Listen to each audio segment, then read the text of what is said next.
Hello students, welcome to Ruchi classes.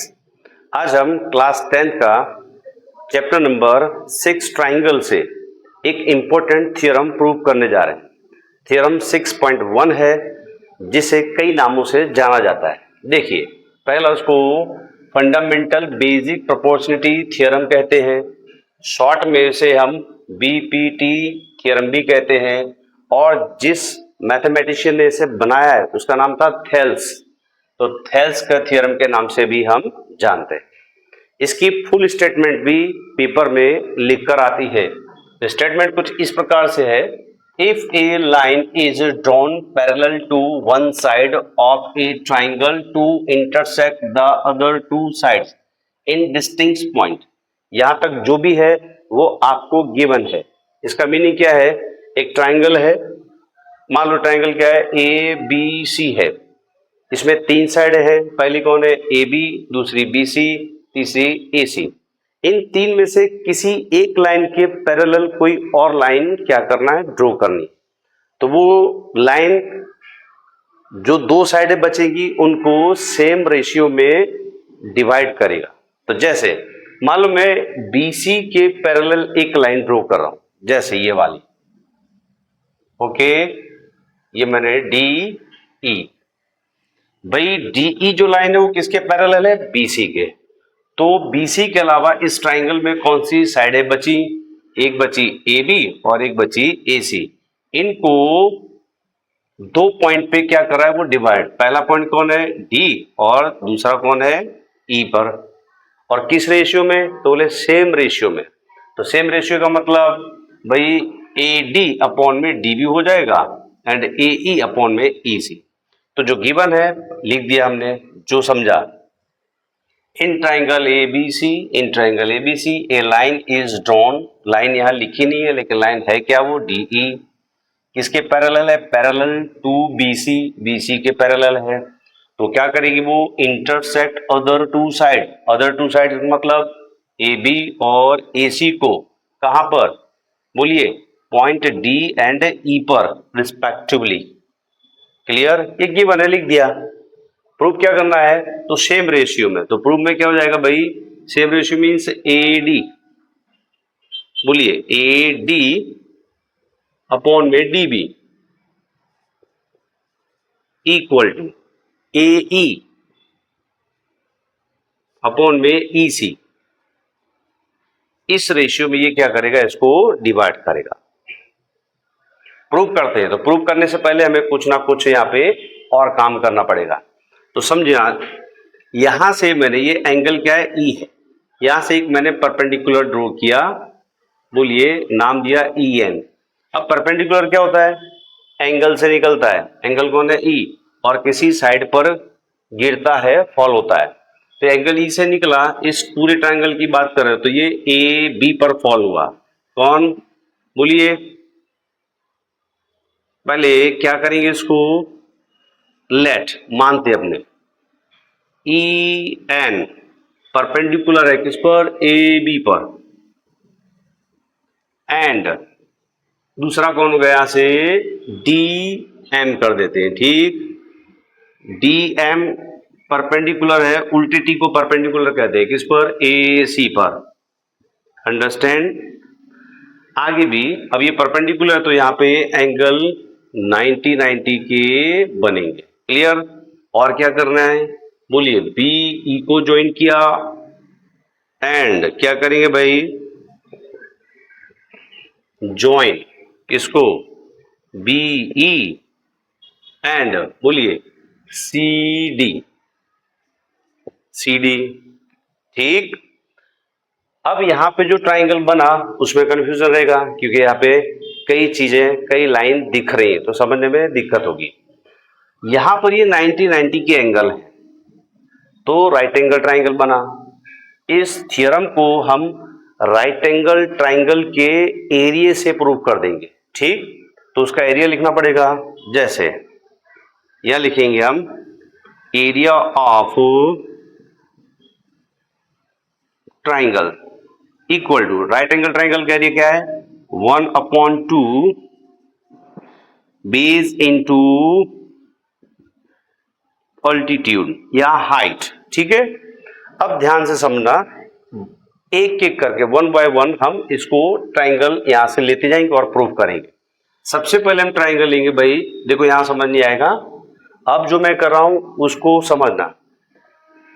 Paper में आपको ऐसा एक ही फिगर बनाना है, यहां मैं दूसरा बना रहा हूं ताकि आपको प्रूव करने में आसानी हो, इजी हो। ए बी एंड सी, ये क्या हुआ, डी ई, ओके, ऐसा से बना दिया।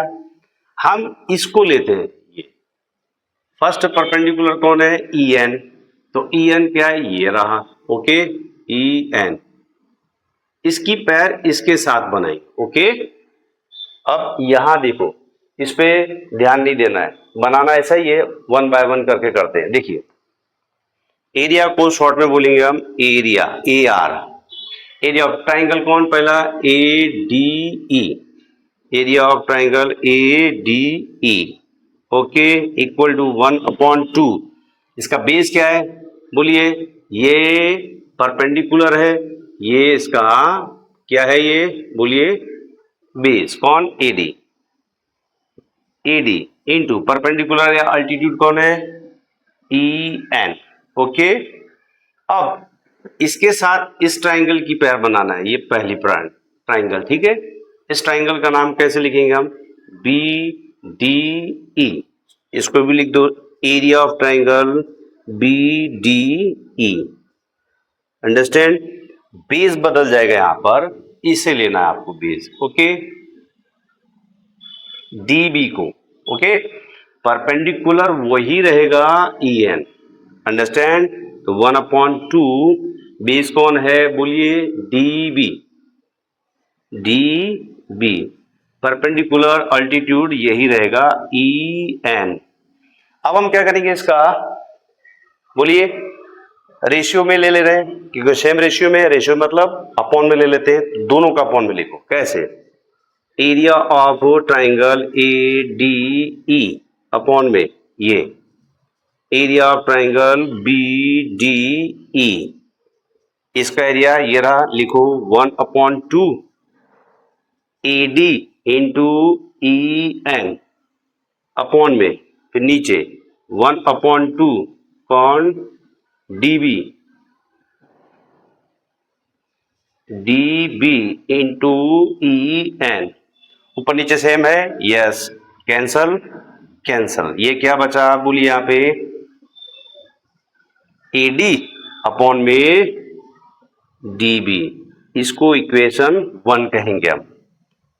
बोर्ड पर जरा ध्यान से देखना, जो प्रूव करना है, बोलिए लेफ्ट हैंड इसका मिल गया, A D upon D B, A D upon D B, समझ में आया, ओके। अब इसी तरह से हम इसका राइट हैंड भी प्रूव कर दे रहे हैं। देखो इधर एक ट्राइंगल और बनाते हैं, बार बार कह रहा हूं पेपर में आपको एक ही बनाना है, ये ए बी सी, ओके, ये है डी, ये ई, अंडरस्टैंड। देखिए यहां पे हमने पैर किसकी बनाई थी, ई एन परपेंडिकुलर है, अब यहां पे बचा ये ई एन, अब बचा कौन, डी एम, ये रहा डी एम, इसका पैर इसके साथ बनाना है, अंडरस्टैंड, ओके।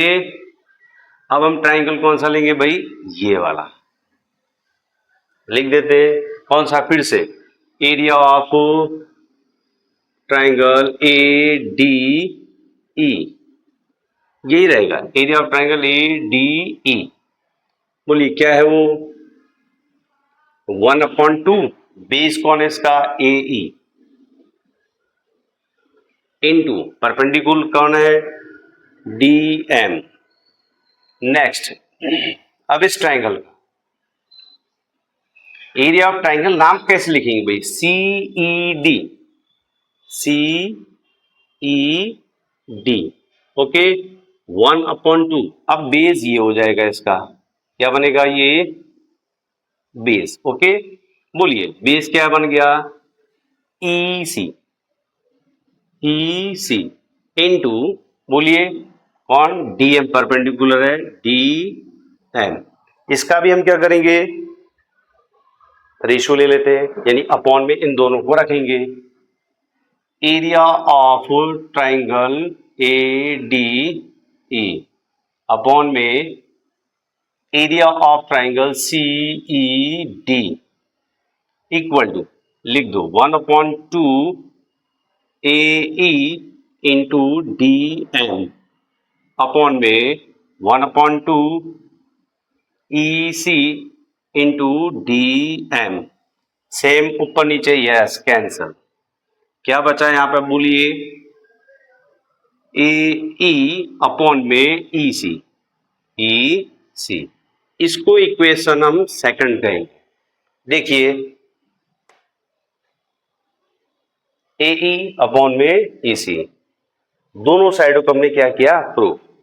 अभी थोड़ी थ्योरी इसकी बाकी है, ध्यान से समझना।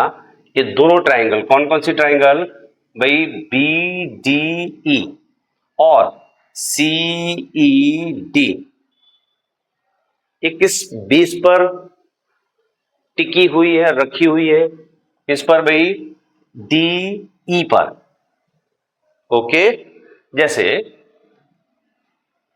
चलो अब डिटेल में तो नहीं समझा सकते, देखिए आगे फिर से। ट्राइंगल कौन कौन सी भाई, बी डी ई और सी ई डी किस बेस पर है, डीई पर है। ओके, लिखना पड़ेगा क्या, triangle B D E and triangle कौन सी बोलिए, C E D are on the same base. कौन है सेम बेस, ये दोनों ट्राइंगल भाई इसके ऊपर रखी हुई है, किसके ऊपर, डी ई के ऊपर। ओके, अगर ना समझ आए तो मैं इस तरह से मैं बता दे रहा हूं आपको, जैसे ये ट्राइंगल बना दे रहे हैं ये वाली, इस तरह से यहां पे बनाओ छोटी सी, तो ऐसा बोलिए ये क्या है, बी, ये है डी और ये क्या है, ई।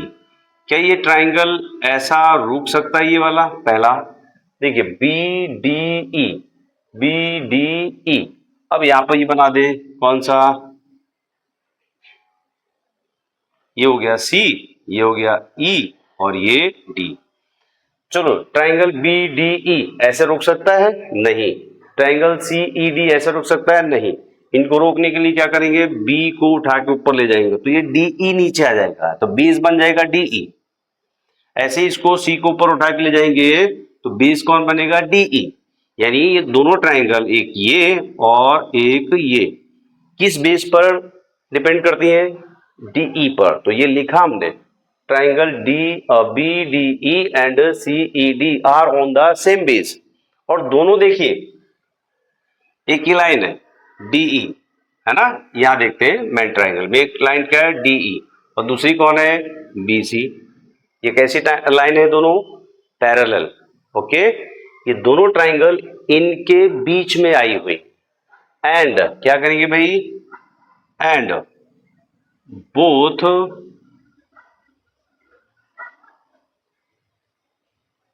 triangles are in between two parallel sides। कौन कौन सी बोलिए, DE एंड BC। तो इससे होगा क्या, इससे ये होता है, इन यानी दो पैरेलल साइड के बीच में जो भी फिगर होगा उसका एरिया इक्वल होता है। तो ये दोनों ट्राइंगल किस में है, दो पैरेलल लाइन के बीच में, तो इनका एरिया भी क्या होगा, सेम। लिखना पड़ेगा एरिया ऑफ, बोलिए कौन सा triangle, B D E equal होगा किसके, area of triangle C E D के। इसको इक्वेशन हम थर्ड बोलेंगे। ओके, अब इन तीनों इक्वेशन से, फ्रॉम इक्वेशन 1, 2 एंड 3, क्या होगा, दोनों सेम प्रोपोर्शन में, सेम रेशियो में डिवाइड होंगी। ठीक, तो क्या होगा भाई, दोनों कौन कौन से भाई, यही चीज यहां उतार दो डायरेक्ट, ज्यादा लिखने की जरूरत नहीं। AD अपॉन में बोलिए DB इक्वल टू फिर AE अपॉन में EC। ये क्या हुआ, हैंस प्रूव्ड। समझने के लिए आपको ये थोड़ा करना है, लेकिन ये एग्जाम में नहीं बनाना है, आपको अपने प्रैक्टिस के लिए, ये घर पर आप प्रैक्टिस करो तो इस तरह से आप प्रूव करने के लिए रटना ना पड़े, याद ना करना पड़े, सम के हिसाब से आप कर सकते हो, तो ये थोड़ा सा समझ के आप सॉल्व कर सकते हैं। ठीक, लिख लीजिए सारे बच्चे।